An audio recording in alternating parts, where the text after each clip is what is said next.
If I wake up and put on Rolling Stones, like Let It Bleed, I'm gonna wear something different than if I wake up listening to like The Cramps. I'm from Houston, Texas. That's where I grew up, like born and raised. My parents are from New York, so I wasn't raised with like a super southern conservative like upbringing, but just living in the South for 20 years of my life, it's just kind of like instilled in you a little bit. Both of my parents have curly hair, so I got like the double whammy. It's always been really crazy, and for about 10 years of my life, I straightened it every day. Just because this hair in the South is like, I would get stared at. They look at me like I'm a freak.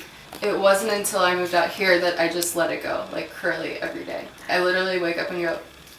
I've always wanted to own like my own store, and I always thought it was going to be like vintagey women's clothes. And I started working at Wasteland, and I was just so inspired by like the people that came in every day and the people that I work with. I've kind of just like combined all that, I think, in my more like recent style. And it's kind of like evolved into other things. But after working at Wasteland, I've really gotten into like guys stuff. I have seen guys that are so expressive and different, like all realms of the spectrum.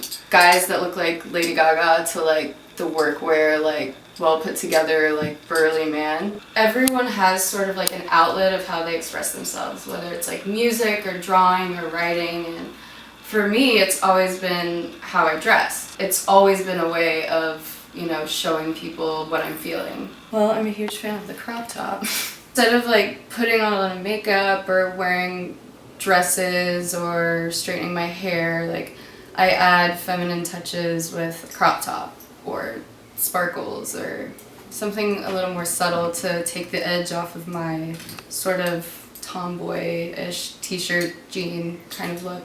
I love vintage rock tees. Like I don't think I'll ever get out of that phase. Even if I don't really wear them all the time, I can never sell them. I can never give them away.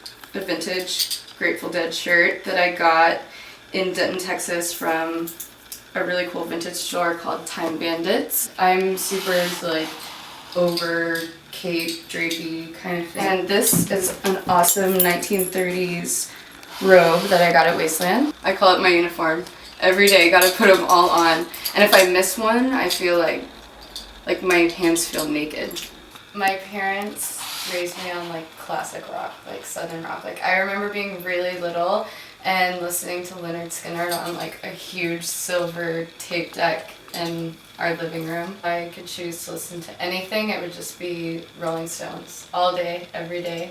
I wish that everyone came with like a playlist, like a soundtrack for their life, you know? I always like want to ask, pry, like what was the last thing you listened to before, you know, you started having this conversation. Just recently I started keeping a journal again. But the funny thing about my journal is I don't write like thoughts. Like it's not like a cohesive paragraph. It's more just like if I have a thought that I feel like will help me a little later, I just write down like a sentence. Very much, even when I was really, really little, like an observer.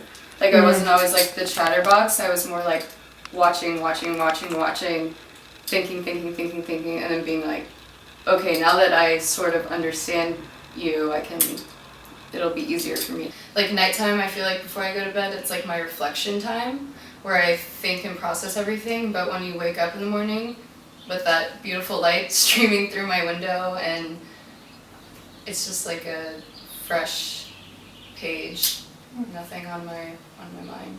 Both my parents have always been really accepting of me and my choices, and even if they don't agree with them at times, they still, you know, have always like supported me. Always taught me to like fight for what you believe in, never like, you know, compromise yourself for anything or anyone. My parents just teaching me to like work with what you got, own it, love it. I've never had like body issues, ever. I've always been a guy's girl. I've always had best guy friends, and even now in LA, it's like, you know, me and my coworker Brian, he has like a crew of guys that always like hangs out together, and it's always like them and me. I feel like everyone here has their own goals, whether it be, you know, a band or art or this or that, and you know, they might not be playing sold out shows or, you know, making millions of dollars off their art, but I just get this feeling that everyone's very content and okay with what they're doing as long as, you know, they're just expressing themselves.